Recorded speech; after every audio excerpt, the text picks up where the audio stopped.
Voici la raison pour laquelle j'ai quitté la Côte d'Ivoire pour venir au Sénégal malgré moi. Écoutez attentivement l'histoire.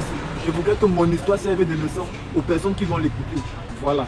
La famille, si aujourd'hui je suis dans cette condition, c'est à cause d'un cousin du village, un frère à moi, pour qui j'avais beaucoup d'estime, beaucoup de considération. Mais depuis qu'il m'a mis dans cette situation-ci, le respect que j'avais pour lui est mort. Déjà, je l'ai bloqué de mon WhatsApp. Je ne veux même plus entendre parler de lui. Voilà. Les gars, je m'étais fait contacter par ce frère quand j'étais encore à Abidjan. Il m'avait écrit sur ma page Facebook me disant qu'il a été affecté en Côte d'Ivoire, plus précisément à Abidjan. Cela, il me fait savoir qu'il vit dans un appartement tout seul. Le temps là, moi je vivais avec une maman ivoirienne. J'avais fait pratiquement 5 mois chez elle. Et la même période, un autre frère camerounais, un grand frère camerounais à moi me contacte en me disant qu'il a envie d'ouvrir son entreprise à Abidjan. Il voudrait qu'on travaille ensemble. Mais que son entreprise est située du côté de Cocody. Pendant ce temps, moi je vivais encore à Yopougon. En même temps, alors, le gars me demandait si je peux quitter Yopougon pour aller m'installer à Cocody. Je lui dis que je vais voir. C'est vrai que je n'ai pas encore quelque chose pour la main, mais si je trouve un logement du côté de Cocody, je vais te faire signe. Voilà comment le cousin camerounais là, celui qui est le frère du village là, me fait savoir que je peux aller le rejoindre dans son appartement dans lequel il vivait à Cocody. Il vivait une place tout seul. Il me dit ok, il n'y a pas de problème, ça tombe bien parce que je suis en attente d'un boulot. Je suis en attente d'une proposition de travail qu'un Camerounais m'a fait. Il m'a demandé de patienter parce que son entreprise n'est pas encore opérationnelle. Le gars me dit ok, il n'y a pas de problème, tu peux d'abord venir rester chez moi en attendant. Moi voilà qui quitte du coup, bon, je peux le rejoindre chez lui à Cocody, plus précisément à Kodo. On a fait pratiquement 3 semaines ensemble. Un beau jour, le gars me dit qu'il va déménager de là où il vivait là. Parce qu'il avait un problème d'eau. On coupait l'eau en journée, ça revenait aux environs de 23 heures. Il m'a fait savoir qu'il va déménager. Moi, il savait que après son déménagement, il devait m'amener avec lui. C'est lui qui m'a fait partir chez lui. Vous voyez, non? La même semaine, le gars me fait savoir que sa famille va venir passer les fêtes de fin d'année avec lui. Et je dois d'abord libérer la maison 1 mois. Dès que sa famille part, moi je reviens. Il m'avait dit que sa famille va venir le 5 décembre pour retourner au Cameroun le 5 janvier. Là, je lui ai dit, ok, il n'y a pas de problème, laisse-moi pour 1 mois. Je vais voir si elle peut trouver un logement ailleurs. Comme ça, dès que ta famille retourne au Cameroun, moi je reviens. Le gars me dit d'accord. Voilà comment le grand frère finit par déménager. Il a enlevé toutes les choses dans sa maison. À partir de la chambre jusqu'à la cuisine, il n'a rien laissé. Bon, voici, je cherche un endroit où je vais aller taper 1 mois, comme il m'a dit, avant de revenir chez lui, de repartir dans la nouvelle maison dans laquelle il a aménagé. J'ai cherché la maison à Abidjan, dans laquelle il pouvait aller vivre pendant 1 mois, je n'ai pas trouvé. Je connaissais une seule personne en Côte d'Ivoire qui pouvait m'accueillir chez elle pendant ces 1 mois-là. Mais la personne vit du côté de Boisflé. Entre temps, la période là, la personne n'était pas à Boisflé. La personne était aussi chez Abidjan et vivait chez quelqu'un. Donc il était impossible pour moi d'aller du côté de Boisflé parce que la personne était absente.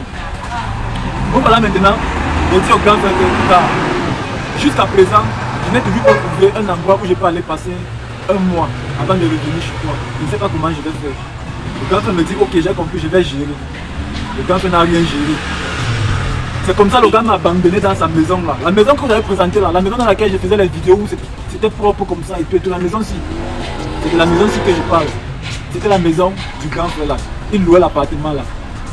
Voilà comment quand il dégage de l'appartement-ci, il me laisse là et dormait à même le sol. Parce qu'il n'avait pas trouvé un endroit où il pouvait aller passer les 1 mois. J'étais resté là. Là il m'avait laissé. Je suis resté là, j'ai tapé peut-être 3 jours comme ça là. Je dormais à même le sol. Voilà comment un jour, je dis, au lieu de rester dans la maison, c'est comme ça là. C'est mieux que j'essaie un peu de poser avec le grand frère. Comme il a déjà payé la potion, il avait payé 5 mois de potion. Il a seulement consommé 3 mois, donc il y avait encore 2 mois de potion. C'est là où je dis, il faut que je lui propose un peu comment je vais occuper la maison, je vais continuer à payer le loyer. Comme ça, lui dit au bailleur qu'il ne va pas déménager pour que je sois épargné de la potion. Vous comprenez un peu, non? Je ne sais pas si vous me comprenez bien, je dis ceci. Comme le grand frère avait à payer la potion, moi il voulait maintenant profiter de sa potion qu'il avait déjà payée pour continuer à payer la maison chaque mois. Pour que moi je ne paye pas la potion comme il n'avait pas d'argent. Il payait la maison à 120 000 et moi j'étais prêt à payer 120 000 chaque mois. Parce que je faisais un investissement qui me donnait de l'argent à lui. Il savait sur quoi je comptais. Voilà comment le grand frère me dit, il n'y a pas de problème. Qui va causer avec le démarcheur. Il va lui dire que il va continuer à payer le loyer, mais en que temps c'est moi qui vis dedans. Lui et moi, on s'est bien entendu. Voilà comment quelques jours plus tard, je commence à équiper la maison un peu. J'ai acheté le matelas, les choses et tout. J'ai commencé déjà à équiper la maison un peu. Un beau jour, le bailleur, le démarcheur, en fait, le responsable de la maison vient chez moi, vient à la maison en fait. Le gars me dit que ton grand frère a dit qu'il va venir me remettre les clés de la maison. Il n'est plus le responsable de la maison. Il dit, ah, j'ai causé avec lui non par rapport à la maison. Mais comment tu viens encore me dire qu'il va venir te remettre les clés? Voilà comment je l'appelle sur le champ, j'appelle le grand frère là, sur le champ. Je lui demandais que, mais toi et moi on a causé par rapport à la maison. Mais comment le démarcheur me dit que tu vas venir nous remettre les clés? Le gars me dit carrément que non, ne t'inquiète pas, ils sont en train de causer avec le démarcheur et tout. Par rapport à ta situation, ne t'inquiète pas, tu vas à la maison. Quand il ne causait même pas avec le démarcheur. Il disait plutôt au démarcheur qu'il va venir nous remettre les clés, il n'est plus responsable de la maison. Il a perdu les gars. Voilà comment il reste comme ça. Le gars s'il est même dans quelle situation comme ça, si tu ne veux pas m'aider, c'est mieux que tu me dises que tu ne veux pas m'aider au lieu de faire comme ça là. Tu me fais croire que tu veux m'aider, pourtant au fond tu ne veux pas m'aider. Voilà comment ma tête commence à disjoncter. Jusqu'à ce que le démarcheur me demande de libérer la maison. Je vais libérer la maison comment? Alors que j'ai commencé à acheter les choses un peu. Bon voilà, je me retrouve sans argent. L'argent que mes abonnés m'avaient envoyé là, l'argent de la salam là, c'est ça que j'équipais à la maison un peu. Voilà comment tout l'argent est parti en bourse. Mon investissement que je faisais en ligne, la plateforme a fermé avec mon argent. 541 $. Jusqu'aujourd'hui, l'argent est bloqué dans la plateforme. L'argent est parti. La même semaine, j'ai gagné 200 000 à OneXBet. J'ai fait un retrait. Je n'ai jamais reçu l'argent jusqu'aujourd'hui. Voici le retrait ici là. Je n'ai jamais reçu les 200 000 francs. Voilà comment je me retrouve à Abidjan sans argent. Je n'ai plus rien sur moi. J'ai réussi à vendre le ventilateur que je venais d'acheter avec une chaise qui m'avait coûté 10 000. J'ai vendu le ventilateur à 15 000, la chaise 10 000. Ça faisait 25 000.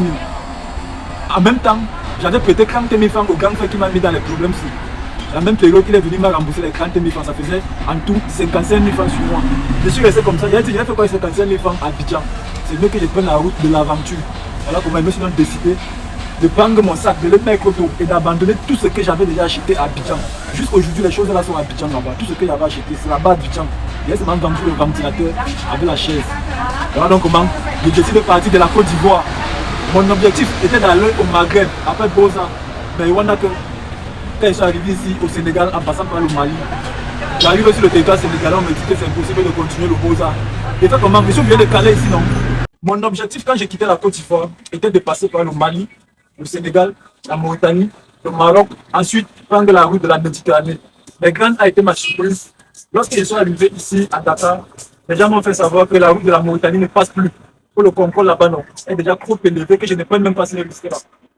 Voilà comment j'ai dit, au lieu de courir tous ces risques là, mais je reste ici à Dakar. Je travaille mon petit argent. Si papa God me bénit, je fais mes papiers, je pars par voie légale. Donc c'est dans ça que je suis. Et depuis que je suis ici là à Dakar, c'est sur les chaises en fer là que je dors. J'ai déjà passé 3 nuits sur les chaises en fer là. On va faire comment les gars? C'est l'aventure. Et maintenant, le message que je voudrais passer à tous les aventuriers, c'est de vous dire que les gars, en aventure, le frère ne sauve pas. Au contraire, le frère te met dans les sérieux problèmes en aventure. L'aventure, c'est une place, les gars. Ne comptez jamais sur vos frères en aventure. Don't make that error. Ne faites jamais cette erreur. Ne faites jamais cette erreur. Quand j'étais entré en contact avec le frère là, je pensais que c'était une valeur ajoutée dans ma vie. Au contraire, il a été le poison de ma vie. Il a été le poison. Voilà. Déjà, l'aventure n'est pas faite pour tout le monde. Je le dis toujours à mon entourage, aller en aventure n'est pas faite pour tout le monde. Parce qu'on a vu les gens qui ont voyagé même par voie normale. Ils ont rempli toutes les conditions. Mais ça n'a pas souri. Ces gens sont rentrés encore. Et parfois dans de très mauvaises conditions, avec beaucoup de regrets. Mais les jeunes Africains continuent à commettre les mêmes erreurs. Parce que quoi? Ils estiment que ici c'est l'enfer et le ailleurs est mieux. Oui, c'est ça la triste réalité. Mais voilà donc un jeune Africain. Il a décidé d'aller en aventure comme les autres frères africains. Mais il réalise que l'aventure, c'est pas trop ce qu'il pensait. Il vit des réalités que lui-même, il tire ses propres expériences et ses propres leçons de vie. Et il est responsable de ses propres turpitudes. Mais là, on a l'impression que c'est le monde qui est à l'origine de l'échec de son aventure. Les gens que tu crois sur ton chemin ne sont pas obligés de t'aider. Si quelqu'un te tend la main et quelques minutes plus tard, il te dit que bon, il a changé la vie, c'est pas parce que la personne est méchante. La personne a sa vie, ses responsabilités, ses projets. Donc ne viens pas être un problème dans sa vie et le diaboliser après. C'est une erreur. Mais là, si tu pars en aventure parce que tu vas croiser les gens, Dieu mettra les gens sur ton chemin et ils vont t'aider à réaliser ton rêve, c'est faux. L'aventure, je le répète, n'est pas faite pour tout le monde. Le voilà, il est arrivé en Côte d'Ivoire. Mais quand tu le suis, lui n'est pas dans une optique à vraiment d'abord s'implanter quelque part et se faire d'abord une vie. Bon, c'était dû, par exemple, c'était dû, acceptons, c'était dû au Cameroun. Est-ce que c'est la même réalité en Côte d'Ivoire? Pourquoi tu n'es pas arrivé en Côte d'Ivoire? Tu as essayé d'abord de chercher des opportunités pour te faire d'abord beaucoup d'argent alors. Mais tu veux nous faire croire que la Côte d'Ivoire était comme le Cameroun? Non. Si tu étais un peu intelligent, tu t'en sortais en Côte d'Ivoire. Tu voyageais par voie normale. Mais comme vous êtes animé par l'esprit de la facilité, parce que quelqu'un qui fait des investissements en ligne, genre il rentre dans les trucs, gagner l'argent facile, il joue au jambo. C'est quelqu'un qui est paresseux. Et c'est normal que tu vives ce que tu vis là. Tu es paresseux. À aucun moment il a mentionné où il a vraiment trouvé un job, où il était en attente d'un job. Entre-temps, il faisait quoi? Il squattait chez les gens. L'aventure n'est pas faite pour tout le monde. Avant de se prendre la route de l'aventure, il faut même d'abord avoir le cerveau, être intelligent. Mais les jeunes Africains sont tellement aveuglés par l'envie d'aller ailleurs qu'ils oublient de se prendre d'abord en charge.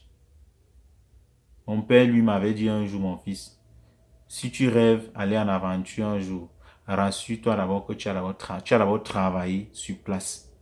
Parce qu'on ne sait jamais. Tu peux arriver là-bas, ça ne donne pas, tu rentres. Tu trouves ta petite maison. Tu trouves peut-être ta petite entreprise que tu as mis sur pied. Tu continues avec. Mais il y a des gens, il n'a rien. Mais c'est lui qui va aller en aventure. Il y a d'autres même, il s'en sort là sur place. Il prend toutes ses petites économies, c'est avec ça qu'il va aller en aventure. Au final, quand ça foire, c'est le chaos. Et on aura pitié de comment? On ne peut pas avoir pitié de vous, gars. Vous êtes responsable de vos propres turpitudes. Aller en aventure demande un peu d'avoir un cerveau ouvert. Et on ne voyage pas dans certains pays sans connaître l'histoire de ces pays-là. Te voilà comme un mouton, tu quittes la Côte d'Ivoire. Toi, tu as juste dans l'imagination que je vais marcher comme ça. Tu n'as aucun renseignement, aucune information sur ta destination. Donc, on peut te trouver même mort en cours de route ou quelque part. On ne saura pas là où tu es, là où la mort t'a pris. Mais c'est trop grave. La jeunesse africaine doit se réveiller. On doit se réveiller. Parce qu'on est tellement bloqué dans la tête que on prend de ces risques jusqu'à... On oublie parfois qu'on a des familles derrière nous qui peuvent s'inquiéter. On a des gens qui tiennent à nous. Et on prend notre vie comme ça. Parce qu'on se dit que même si je meurs, même si quoi m'arrive, c'est ma vie, gars. Mais regarde là où tu te trouves. Ce sont les gens qui sont autour de toi qui te viennent en aide aujourd'hui. C'est ta famille qui pense à toi maintenant. Mais quelque part, tu te dis que non, c'est mon destin, c'est ma vie. Si je ne bouge pas, qui viendra le faire à ma place? Bouge avec manière, bouge avec intelligence. Gars. Ne bouge pas comme un mouton. Ça, c'est le propre de l'homme de la jeunesse africaine. On veut faire juste les choses par mimétisme. C'est-à-dire parce que j'ai un ami, j'ai un frère qui a pris la route du Beaux-Arts et peut-être que quand tu le vois sur TikTok ou bien en statut ou sur Facebook, ça vient un peu changer. Tu te dis que mince, quelqu'un qui ne s'en sortait même pas plus que moi, lui il est parti, s'en sort. C'est que si je pars là-bas, vraiment moi je serais vraiment, c'est-à-dire, mais tu es sûr que l'aventure est faite pour toi? Tu es sûr que si tu arrives là-bas, tu peux t'en sortir comme lui? Voilà la réelle question. Donc, posez-vous d'abord des questions avant de prendre certaines décisions en ce qui concerne vos vies.